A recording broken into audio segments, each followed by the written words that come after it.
Here we go. Good morning. Today is the seventh day. I'm sorry. Today is the fourth day, seventh chapter, fourth day of Teves. And let's give you an overview of chapter 7. What was the difference between opaque and translucent? The translucent husk, the klippas noiga, includes all that is neutral in the world. Anything that's neutral that could be elevated to holiness, sometimes it's not, but we have to make sure that it is. In today's lesson, when one does something, meaning eating, or even a humorous remark, in order to study Torah better or to perform a mitzvah better, he's extracting the good found in everything which is neutral in the world and elevating it to Kedusha. You make a cute joke and you make somebody smile, as long as it's kosher, as long as it's clean and appropriate, then you're making a yid smile and it's a mitzvah. But otherwise, we have to be careful because it can go both ways. A lot of jokes poke fun. Very funny. Very exciting. We're talking about the life force of a person that gives you energy. All the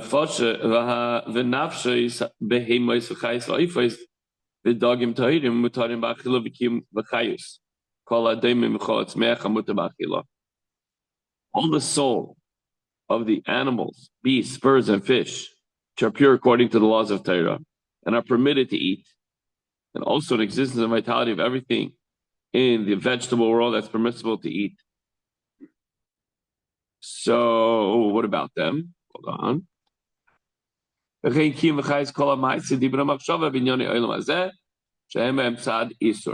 we're talking about this neutral klipa, talking about every single thing on the face of the earth that contains no forbidden aspect. That means it's neutral. Our job is to utilize it for good, for kedusha. So, and to continue,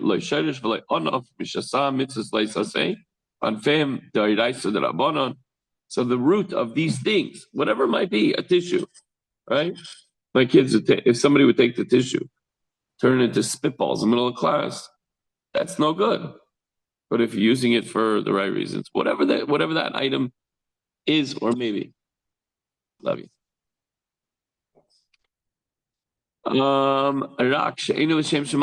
But before we utilize it,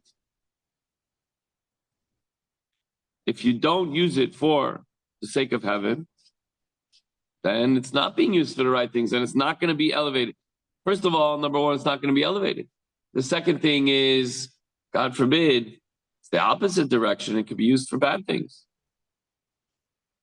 Jeff, I often talked about you take an apple, you're going to eat it. You say a bracha. What's wrong with an apple? If I took an apple and whipped it at somebody's head to hurt him, then you're using it for the wrong thing. Usually you think, what could be wrong with an apple? Use it to poison somebody or whatever, if you use it to make homemade liquor and, whatever. So if a person is using it, not even to hurt somebody, but for his own personal satisfaction, desire, and lust, you already ate supper. What are you eating that donut for? It's Hanukkah and you're celebrating. Okay, different story. But if you stop, you already had dessert, and there's a donut sitting there, like, I gotta eat that thing. And there's no reason. And it's for personal gain, personal desire. If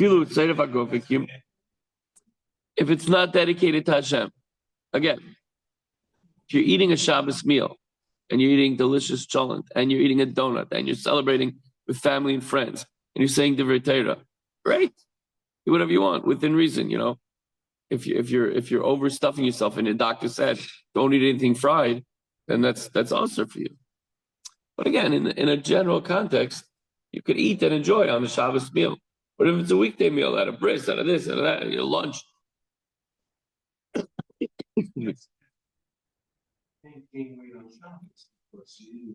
Because you can't go on the scale. But when it comes to But when it comes to just some random day and you already had a healthy lunch, and then you're just like, you know what? I feel like eating it because I have a craving. It's the Yetzer Hara saying, serve yourself, not Hashem.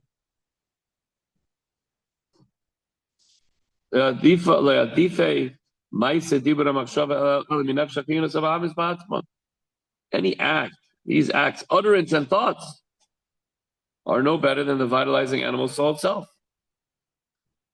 So again, it's not just eating something that's inappropriate, but it's thinking something, it's saying something. Again, everything we do has to have a thought and a purpose. Right? You have to, well, why am I doing this? Am I serving Hashem? If some way it's serving Hashem, that's good. I'm buying a new car. If I need a new car because the other car is not working as good and it's old and whatever it is, then the car is, I'm using it to go to shul, to go to work, to do what I need to do, right? Everything a yid does, just waking up in the morning, is serving Hashem. But if I'm buying a second car and a third car just to be flashy a sports car because I had extra money and I'm sure, give tzedakah. You know, what do you need that Ferrari sitting in the garage for? Sorry, Jeff. You're going to have to return it. This in the Tanya. So, vakol kasher lekav nishpa v'nimshach v'madreg Hashem me'eklipa v'sitra achra. She'eklipa revius and nikros klipas noiga. Everything in this totality of things, meaning the soul with its actions, utterance, thoughts, speech, action, anything you do, flows and is drawn from the second gradation of klipa and sitra achra. So everything in the world has the potential for holiness. And it comes all the way down through the spheres and the klippas nega sheba olam hazeh nikra olam ha'asiyah rubai kikulei ra rak ma'atoiv miroi v'secha. Comes all the way down, trickles into this world. And this world's called the world of asiyah, of action. Indeed, most all of the klippas nega is evil, and only with a little good intermingled do we have to extract the good with it, which is within it. And we can lose that opportunity if we're not thoughtful when we speak, when we act, and when we speak, act, and think. Thank you. From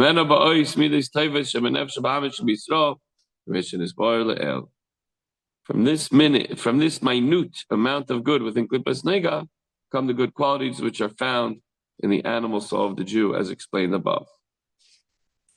So the animal soul is intrinsically selfish. It wants to just get ahead, first in line, first to eat, so everything that it wants to take care of itself.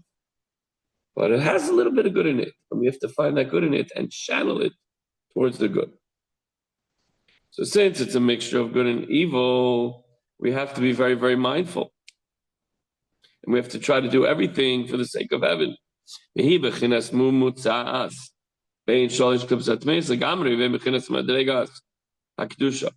klipas nega, which is the power of klipa found in everything. Okay, there's certain things that we can't touch. There's certain foods, there's certain items, there's certain places where we shouldn't be. Obviously, there's certain thoughts that we shouldn't have, and there's things we shouldn't say. That's off limits. But then there's all the rest of the neutral things that we have to say. Well, are these pure thoughts? Should I be thinking this? If I'm planning something, gotta go prepare. It's already Wednesday. We're thinking about Kiddush. Gotta go shopping. Your mind is on Kiddusha, or the way you talk and the way you act.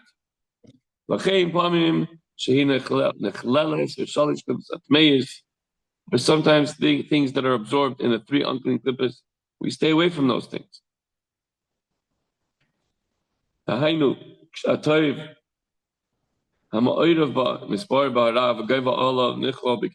certain things that there's good intermingled within it, and it's our job and opportunity to extract the good and elevate it.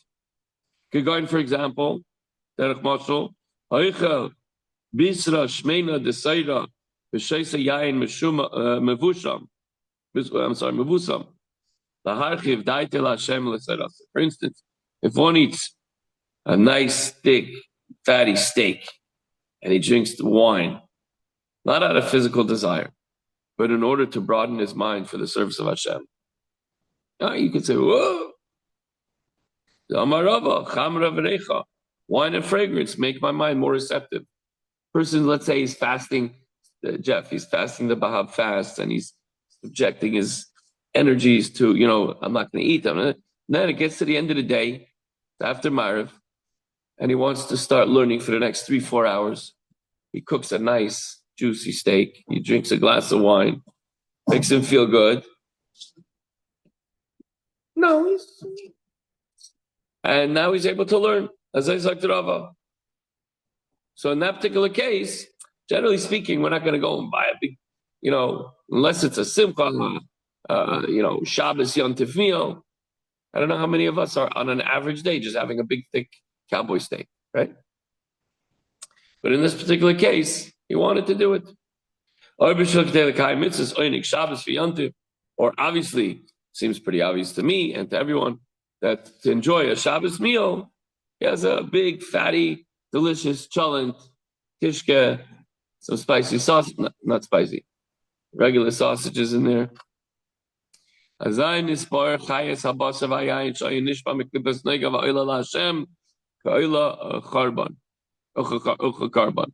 one eats and drinks in the above mentioned manner, if he's mindful and he's thinking, you know what, I'm eating this to give me joy in Hashem. It's going to give me the energy to learn. I feel good. I just had a big meal. I feel good about it. A little wine makes me relax. I had a long, hard day. Now I can sit down and catch up on all the learning, the Rambam, the Chumash, whatever. So when one eats and drinks in the above mentioned manner, then the vitality of the meat and the wine, which originate in Klippa, it's parv. It's kosher meat, it's kosher wine.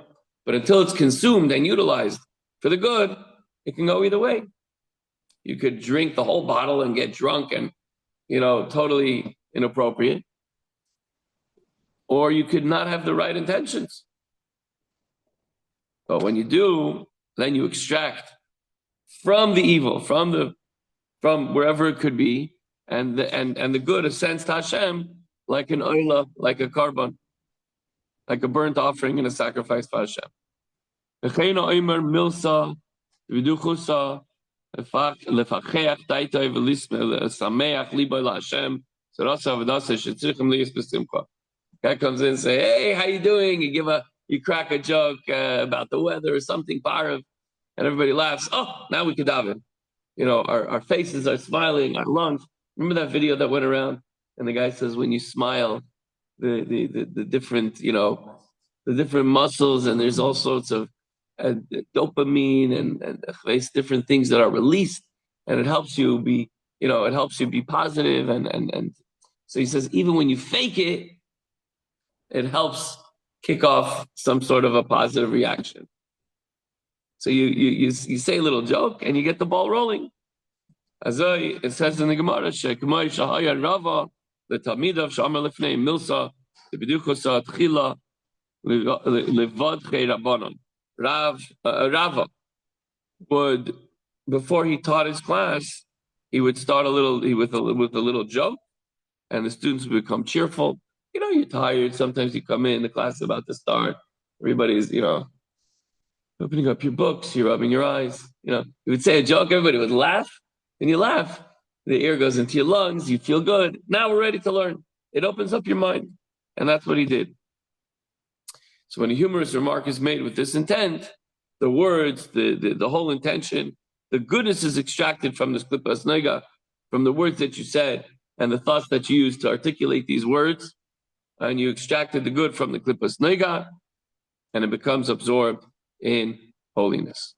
So the takeaway is for your neutral activities, eating, drinking, thinking, whatever you might be doing, speaking, schmoozing with a friend, it could be good or bad. It's in our hands to decide how we're going to elevate those words, those thoughts, and those actions to Hashem. All right, have a good day, everyone.